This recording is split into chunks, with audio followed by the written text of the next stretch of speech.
కూటమి సర్కారుపై మాజీ CM Jagan fire అయ్యారు. 16 రోజుల పాటు అసెంబ్లీ సమావేశాలు జరిగాయన్న జగన్ అసెంబ్లీ సమావేశాల తర్వాత ప్రజలకు ఏమైనా మంచి జరిగిందా అని ప్రశ్నించారు. బడ్జెట్లో మోసాలు, అబద్ధాలు తప్ప ఇంకేం లేవన్నారు. అసెంబ్లీ సమావేశాలు మొత్తం ఆత్మస్తుతి, పరనిందలాగే సాగాయన్నారు.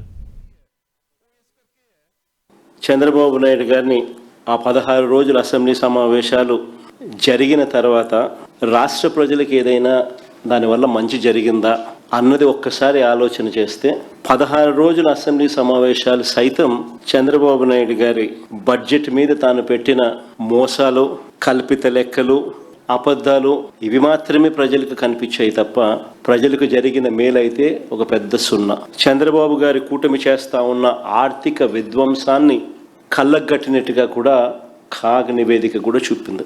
మా హయాంలో చేసిన అప్పులు 60,265 కోట్లు అయితే ఆయన హయాంలో ఏకంగా 81,071 కోట్లు, అంటే ఏకంగా 30% పెరిగింది.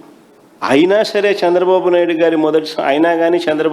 గారి మొదటి ఏడాది చూస్తే ఎక్కడా కూడా సూపర్ 6లు లేవు, సూపర్ 7లు లేవు. పైగా మా హయాంలో ఉన్న పాత స్కీములన్నీ రద్దు చేసినట్టు ఆ స్కీములు లేవు.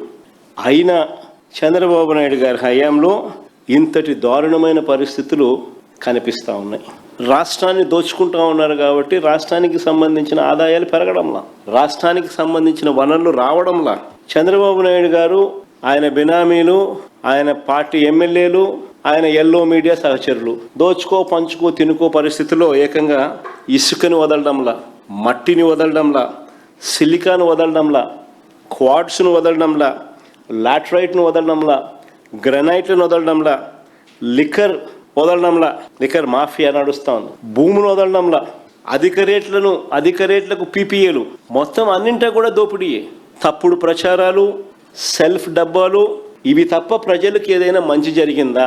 ఆ 16 రోజుల అసెంబ్లీ సమావేశాలు చూస్తే ప్రజలకు మాత్రం ఒరిగింది సున్నా. చంద్రబాబు నాయుడు గారేమో తన కొడుకును జాకీని పెట్టి ఎత్తాడు, తన కొడుకేమో చంద్రబాబు నాయుడిని జాకీలు పెట్టి ఎత్తుతాడు, వీళ్ళిద్దరినీ పవన్ కళ్యాణ్ జాకీలు పెట్టి ఎత్తుతాడు. అసెంబ్లీ అంతా ఇదే, పరనింద, ఆత్మస్తుతి, ఇది తప్ప ఏమైనా కనపడినాయా?